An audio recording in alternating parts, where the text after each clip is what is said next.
So, been having a debate. Even went so far as to we put together a video yesterday with our plan at the time of how we're going to tackle things, but the question keeps coming up: is it worth it to go ahead or not? The transom does have to be replaced. I'm pretty sure by the end of the last video we had figured that out. So the question is how to go about it.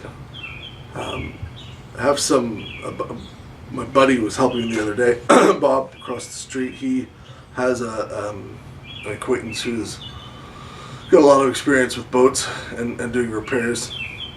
And he said, if you take off the cap, so if we remove the piece, try to break that seal, remove the cap, given the age of the boat, so we're talking 33 years old,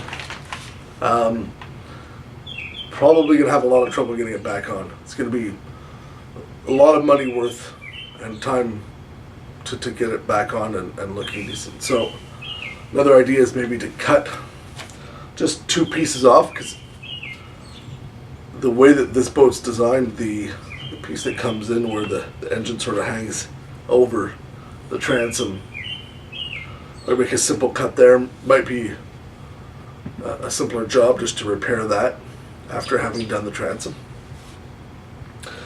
But all that doesn't matter until we get the motor off the boat.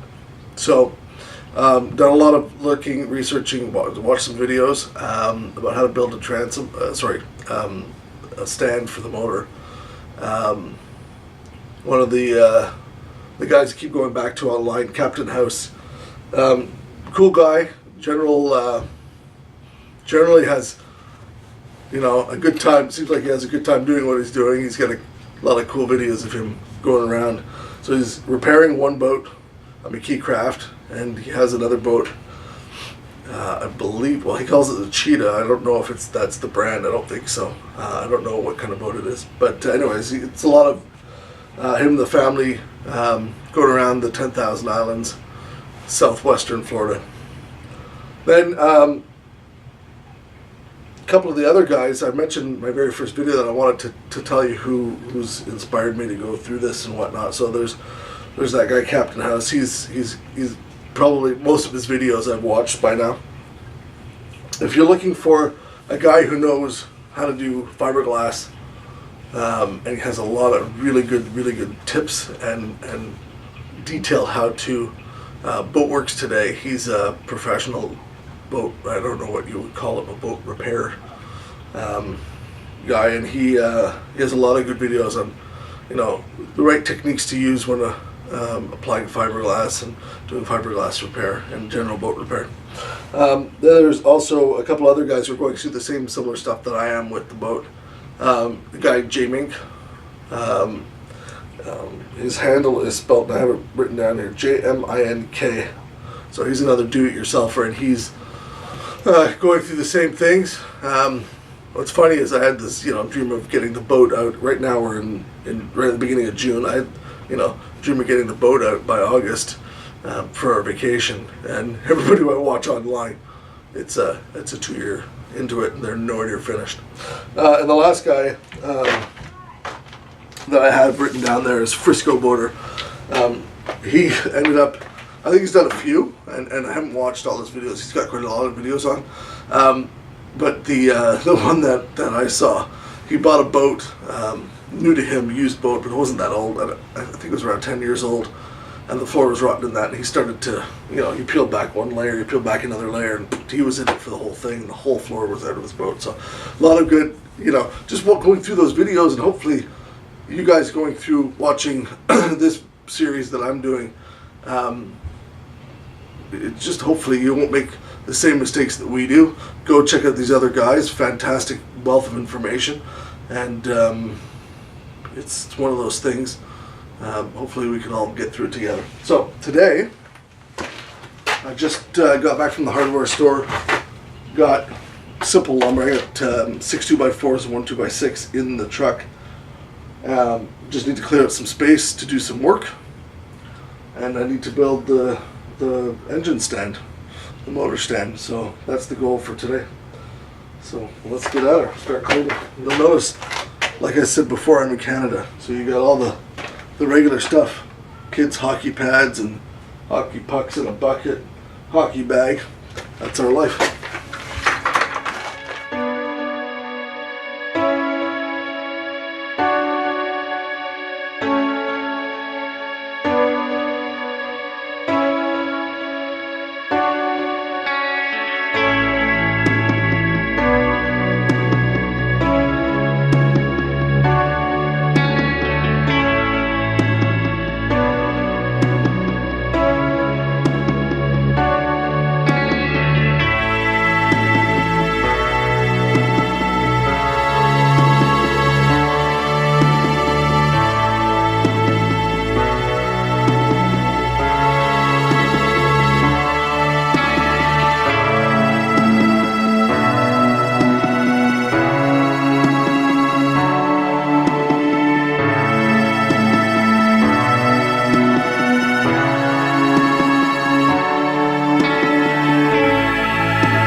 Yeah.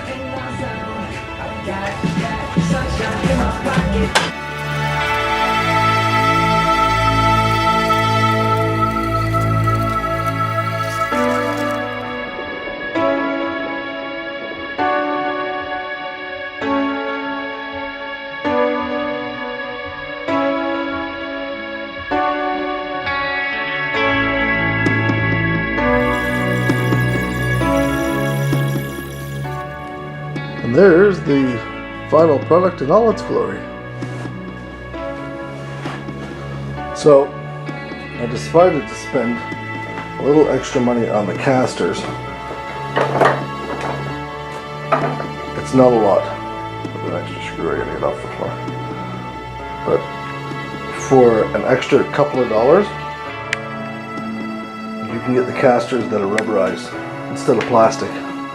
That's what I recommend. I don't know if you notice how easy that is moving along the floor. I decided to get 2 straight casters in the back. One there, one on the other side, and then in the front. I just saw those are swivel casters. I decided not to go with the ones with brakes because they're a few bucks, it adds up. And I can just put a shim in front and back of these and it'll be alright. But yeah, very strong. I made sure, I did a couple of measurements just to go outside a few times. The distance from here to the back, if you were to draw a vertical line up from the back, the engine does not overhang the back. And I can thank my father for reminding me about that one. Thanks, Dad. We don't want this thing toppling over this way because it's top heavy.